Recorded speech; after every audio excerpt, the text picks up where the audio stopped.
My name is Henri Muurimaa, and it's really great to be here in GWT.create again, among the best software developers in the world. Today, I'm going to tell you what is Vaadin, Vaadin framework I mean, how it works and where you should use it, and also I will mention a couple of things about how it relates to GWT, obviously. And during the course of the presentation, I will attempt some live coding, so let's see how it goes. I'm not going to spend a lot of time on thinking about what's coming. Instead, you really should join the talk by our CEO, Joonas Lehtinen, and Leif Ostrand about how Vaadin is doing with Polymer, GWT, Angular, and so forth. It's going to be really awesome, and it's going to be actually in this room 3:30 today. I'm also going to tell you how to get started with Vaadin development, and in the end, we probably have some time for questions, so I'm all yours until the next presenter.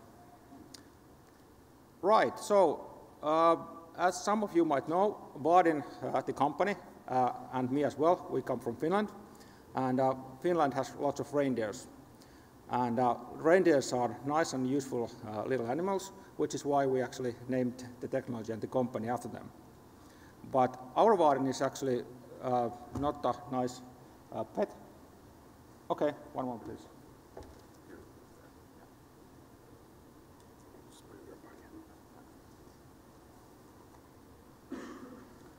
All right, maybe you'll hear me better.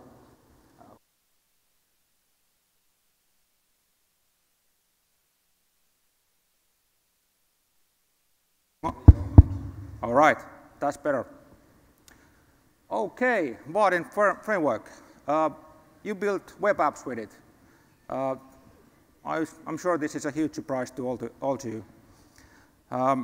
But actually, what it does is, okay, there was actually reindeer in the logo as well. The point is that you use Java to create the UI. Okay, this is the same basic idea that GWT has, but actually how those technologies works are extremely different. Vaadin has a set of UI components that you build the UI with.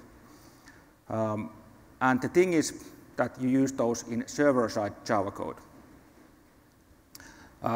We have lots of components. They look really nice out of the box, and it's really easy to customize them or even build your own.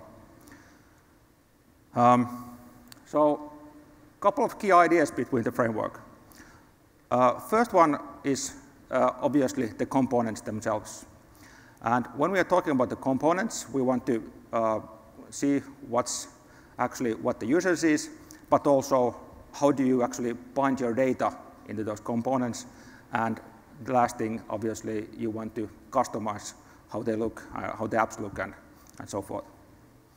So, starting with the UI part. This is a video of our demo application dashboard. It should be available at demo.vaadin.com/dashboard. If not, come to our booth and we will show it to you. It's basically a mock application for managing the backend of a movie ticket sales system. But you can see that the components are nice looking. There's a lazy loading on the table component, for example. Drag and drop, things like that are supported out of the box. And here's a small demo of our charting library, which is actually based on high charts. All right, so the UIs are looking nice, but what about mobile? Obviously, no UI technology today is going to ignore mobile, and Vaadin is not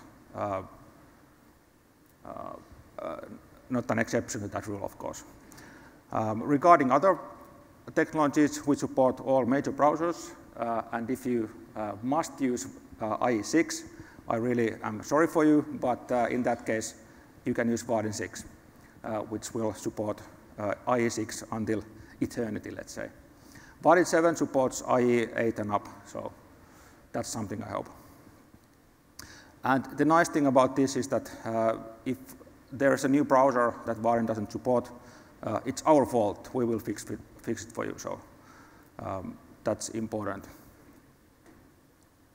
We also have a huge number of add-on components because we really don't want to put all non-essential components into the core itself for the obvious reasons. And our add-on marketplace have nowadays more than 500 add-on components for all kinds of purposes, data binding, UI components, data container APIs, and stuff like that. And for example, here's a really useful add-on that lets you implement your page navigation by stacking the views like sheets of paper, and then you can pull those pages away from the corner. Really useful, but at least it's nice looking. Next up, theming. Customizing your UI's looks and feels is super important, obviously. And this is why we created something that we call Valo. Okay, I have some extra slides there. Valo is a configurable SaaS-based theme engine. And this means that it contains a number of parameters, for example, shading, rounding, things like that. And you can actually radically change the look and feel of the UI just changing a couple of parameters in the theme engine. All of the UI components in Vaadin are following those parameters. So in many times you don't have to mess with touching the different components using CSS at all. You can of course do that if you want. And since Valo is SaaS-based engine, you can use SAS instead of the underlying CSS. Here's an example for a couple of parameters. We can go from a glass-like blue button into a flat button, and then a different kind of flat button with a small shading in there. Really easy stuff. Couple of different implementations of a login screen. These have no differences between each other, but a couple of SAS Valo parameters are changed. Cool stuff. And of course, you can use the Valo stuff in all browsers and mobile as well. So, data source. You usually want to put some data in your UI. Vaadin has a simple data interface. On the bottom of the pile is a property, which is basically just one value that has an ID or a name. An item is a collection of those properties, and items are named as well, and on the top is container. And if you think how these names, collection of named properties, and then tables of items correspond to UI items, you can, or UI components, you can see that, for example, a text field that can represent a property, just one value with the name, and a form would be backed by an item, and when you have a real table with a grid of data, then of course you are using a container in it. And we have a number of default implementations for the most common purposes available in the core, and there are lots of containers available in the add-on directory as well, many of them implemented by our users. And for example, many backend technologies are easy to wrap with the container API, and after that you can just change the backend of your application by changing the container implementation. You don't have to touch the UI components at all. Right, so that's the UI part. How does this thing work then, if you're just working with server-side Java code? In your basic web application, you have these kinds of parts that you have to deal with. There's a backend, for example, a database. There's a web server that will serve stuff from the database and possibly implement the structure of your UI, like with templates or something like that. And then there must be a communication channel between the client and the server, and lastly, some JavaScript implementation to actually do stuff that the user can see in the browser. And the client-side UI approach means that you have to create all those JavaScript, RPC, and web server parts separately. But Vaadin's approach is different. We are concentrating on the server-side UI, and this is what the user is working with. Of course, the rest has to be there as well, but Vaadin will be taking care of that. And if you think about the amount of code you need to write in these different scenarios, you can see that when we are working with the pure JavaScript-based application, we need to implement 4 different parts to actually have something that the user can work with. If we are working with GWT, the amount is same, but instead of working with JavaScript, we have obviously write the client-side part with Java, which is really good for a Java-based team. But with Vaadin, actually working with only one place, if we actually ignore that the database side, because that's identical to all in these cases. So why? What's the point? Having to deal with only one layer in your application means that you have to write a really huge amount of data code less than in different other approaches. This means less bugs, and this means less work when you have to change something later on. Obviously, the drawback is that you don't have the full control on the DOM, and there will be more server-client communication. So it's not the best solution for everything, obviously, but it's a really good solution for many cases when the full control on the DOM is not strictly required, and a couple of small requests to the server every now and then are not breaking the bank.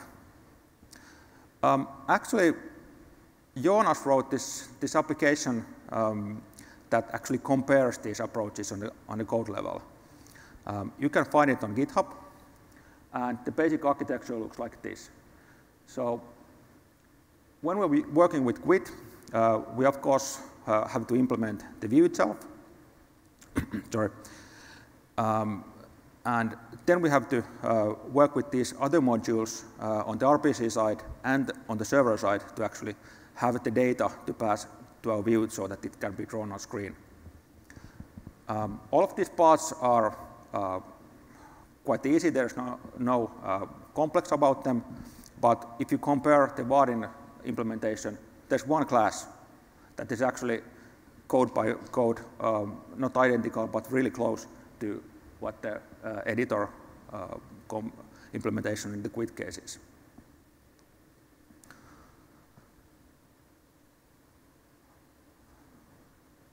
So when you want to get nice-looking stuff out of the door to your boss really quickly, Vaadin is a really good solution.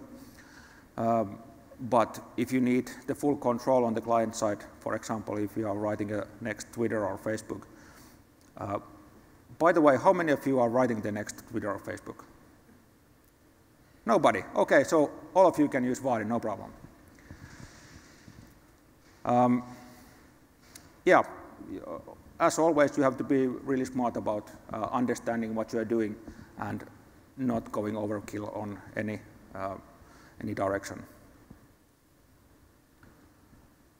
All right, so if we drill down on actually what's going on behind the scenes, it works like this. Here is a really trivial Vaadin application. Well, there are a couple of lines like the UI class and stuff like that missing, but This can be the whole UI, these 4 lines. So we are creating a text field.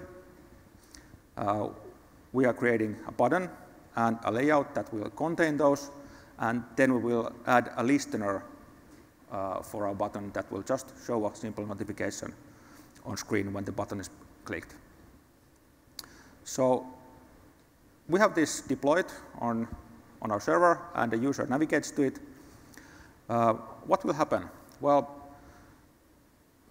Vaadin will create this initial page, a package and a couple of images and CSS stuff and JavaScript implementation to that, compress it down and send about a bit over 100K to the client. And this, let's say, rendering engine is sent to the client only once when the page is first loaded, and you can also cache it, so it's usually not a big deal. And the resulting UI will look like this. Well, we have the text field and the button in there. So user clicks the button. Actually, the rendering engine will only send what was changed in the UI back to the server. In this case, it will be the button click event, basically an ID on which button was clicked, and also since the text field content were changed, we were sending that back as well. All of this will easily fit in one transport frame on TCP/IP level. And Vaadin will receive that request. It will figure out, okay, it was this button, and then it will activate the button click listener code that we wrote. And again, we can see that we are doing a notification here. This will actually change the structure of our UI or UI tree, and Vaadin must then send this change back to the client. Notification, a couple of hundred bytes again, and we will see this cool notification on screen. So that's the basic idea. All right, I thought at this point I would like to try to actually write some Vaadin code for you. So let's see how it goes. Vaadin works with all major IDEs. I have Eclipse here. So let's start by creating a new Vaadin project. We have this Eclipse plugin that handles, contains all these wizards and stuff that you need to get going. Here I could choose the target runtime, but I'm actually using the built-in Jetty in Eclipse, so I will leave that empty. And also I will choose the latest beta version of Vaadin. And not going to go with the tests at this point. So the project is created, and Vaadin creates this nice UI for us. This is the whole application. I'm not going to be interested in that right now, so let's remove that and instead create a new label here. Label. So save that. I'm actually running it right now, so let's see what happens.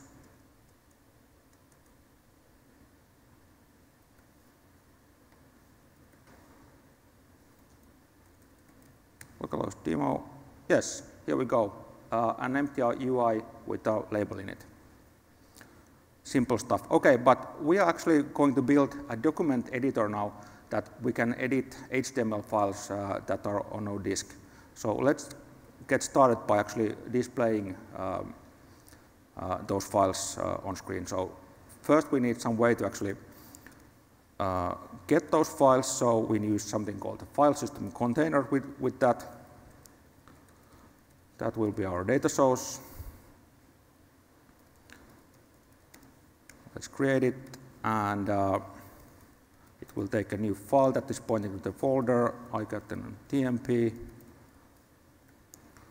like that, and semicolon, and also some component to actually display what's going on in the data source. So let's use a combo box for that.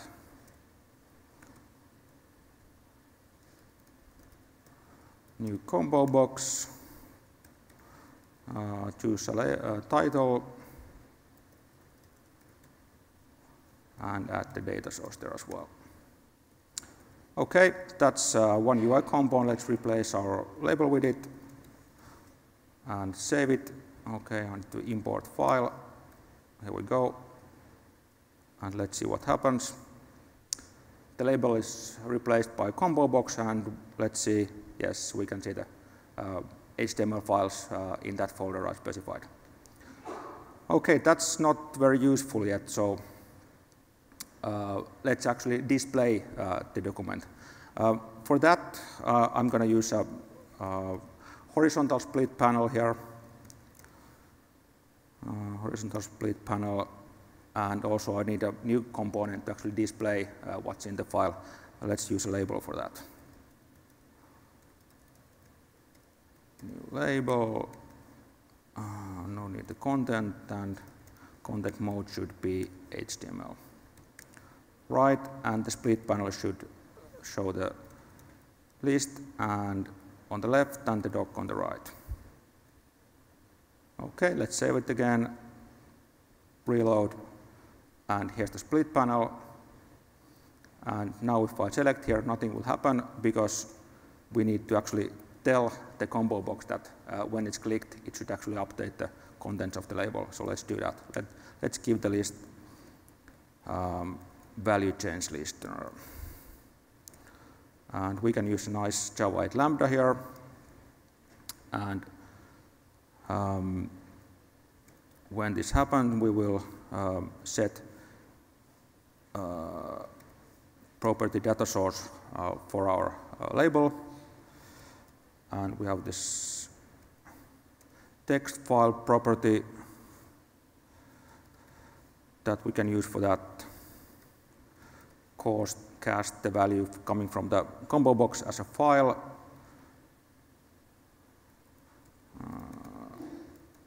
Get the value, which will actually get us what was actually selected. And now balance the parentheses. Is that it? Okay, seems to compile. So let's see what happens. Reload. Choose something here. Yes, we can see the document on the label. This is the split panel. Actually, the combo box is not really a nice way to see what's on the folder, so let's actually let's change it into a table. New table. Let's add the import. And actually, table is not selectable by default, so let's do that as well. Set selectable true, and let's make it full size for good measure. Right, save, reload, and the combo box changed with this nice table here. Selecting something, of course, will show it on the label. All right, so this is quite nice, but we were building actually an editor, so let's try to do that. And for that, I'm using something that's not actually out yet, a Vaadin Labs feature, which is our new completely redesigned visual designer. And luckily, our plugin has support for that, so let's create a new design, call it editor design, and here we can see a nice visual board where we can actually draw stuff. And I'm going to add a tab sheet on the bottom here, or as a basis for this view. And first tab should be actually rich text area that will actually allow us to edit the document. We go, and actually let's make that use the all available space, and next one, text area over there, and maximize it as well. All right, those tab names are nice, so no, not nice, so let's actually change those. This should be what you see is what you get, and the second one, let's call it HTML,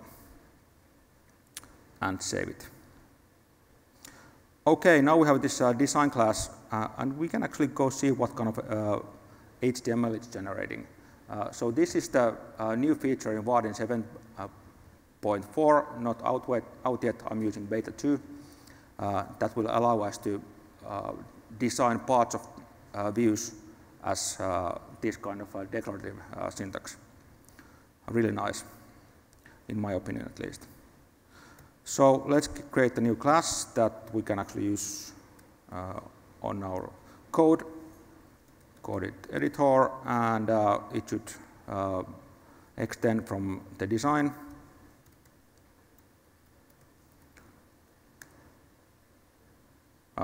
Here we go. And one thing that we want to do here is that when we actually set the property data source that we should actually display some document, we will pass down that to the two children of this class, which are the text area and the rich text editor. So let's do that.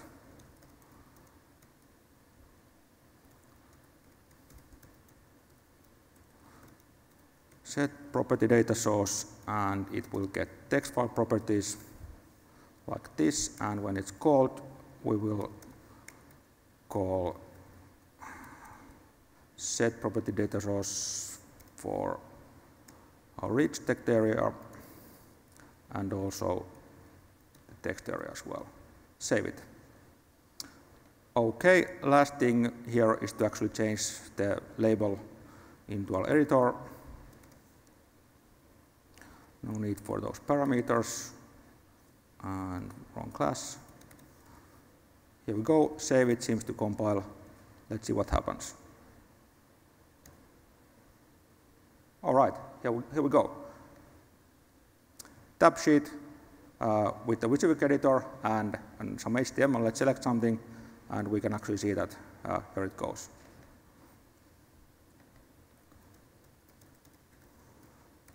And we can edit the document here. And since we've selected it, the source should be available on the HTML tab as well. I think that's enough live coding for today, but I hope that you can actually get a really good picture on what kind of code you are writing when you are using Vaadin, and also construct that to other technologies, what kind of stuff you are not writing. No RPC, glue, and no messing with the DOM tree and stuff like that. Vaadin will take care of all of that for you. All right. So that was the coding demo. If you want to see some more live coding, we have lots of guys on our booth there, and they will show you whatever you want. Right, so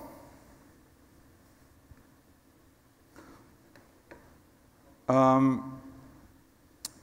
is a Java framework, which means that since we are working on the server-side JVM, we can work with any other language than Java as well. I just yesterday gave a talk about how to apply reactive and functional programming styles with UI programming, and I used Scala as the example language there. And we have people who are working with other languages like Groovy as well. We support, as I said, we support all the major browsers. We will take care of those for you. And the modern way, of course, is not to have anything installed on the browser, no Flash or anything, of course. We are Java backend technology, where Vaadin application is just a servlet behind the scenes, so we can actually use it on any container, and we can wrap them in portals, for example. Vaadin.com site itself is a live site, if you didn't know that. And most cloud. Okay. Thanks, Gmail. Interesting.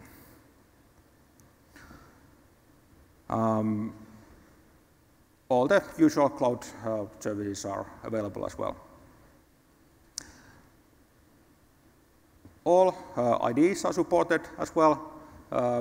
And sorry, Vim guys, I'm not talking about you here, as I'm an Emacs guy myself. But I'm okay. Which one of you here are not using any of these? Okay, there you go. All of you are covered. Yesterday we saw Peter Lehto and Josh Long from Pivotal to fly a drone on stage using Vaadin and Spring. Really cool stuff. We have integrations to many different directions, and we are working with those companies to actually make the support even better.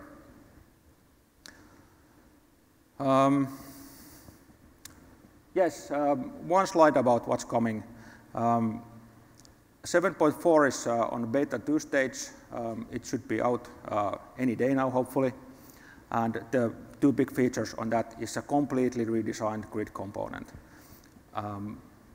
I guess almost all business apps that people are working with are using some kind of a table to display data in a grid. And the Vaadin table component is by far the most complex component in Vaadin. And it's starting to show its age. So we create a completely new one from scratch. You can actually try that out already today. It's really, really nice.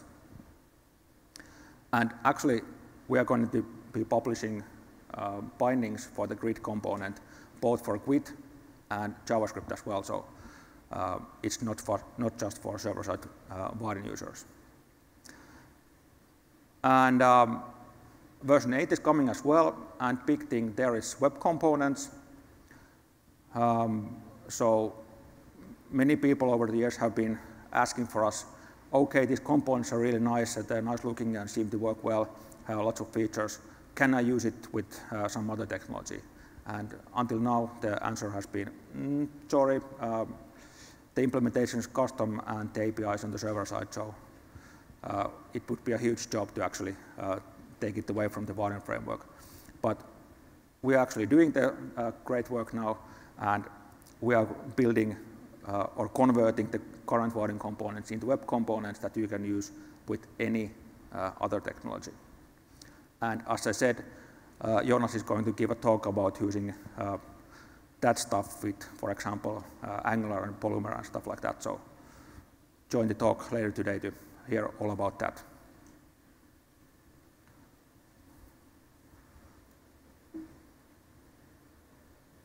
Okay. Some other features in Vaadin, JavaScript integration. So we have some server-side APIs for injecting JavaScript into your page. If you want to do some small stuff, it's really easy, a couple of lines of server-side code. Server push is included. We are actually wrapping Atmosphere in Vaadin. So it's really easy to just add a couple of annotations, and then your application is actually pushing the stuff into the UI components when the backend is changing. For example, if you are working with some real-time data or something like that. Excuse me. All right, so if you want to get started with Vaadin, what should you do? Obviously, the first point is to go to vaadin.com. We have lots of examples, tutorials over there that you can browse. There are videos, code examples. Then you should download it. You can get it over Maven, and also start working with the IDE plugins. They are available at least in the Eclipse marketplace. The Eclipse one, obviously. IntelliJ IDE plugin is there as well, but I have to say at this point, the Eclipse plugin is the most full-featured. And the NetBeans plugin for the NetBeans guy as well. So Maven is supported. Probably want to use 7.4 there in a minute. And many open source technologies are known for really bad and out-of-date documentation. We didn't actually want to be one of those guys, so we wrote a book about Vaadin. You can find it online, vaadin.com/book, and actually we are giving them the hard copies on our booth, so if you haven't yet picked one up. And it was actually growing so large that what you're getting today is part 1, and if you want, we can actually mail you the second part if you want.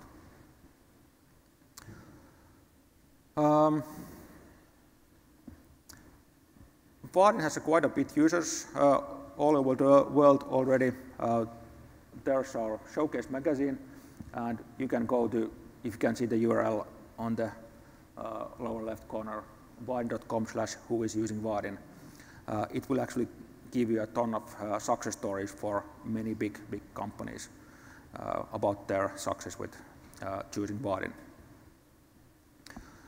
More than 100,000 developers all over the world, and lots of stuff in the marketplace, as we already saw. We are really proud of our awesome community. And if you go to vaadin.com/forum, you can get lots of help from experts all over the world. Of course, our own personnel is frequenting the forum, but there are hundreds of people helping out if you have any questions. Right, seems that we have quite a bit of time for questions, so thank you.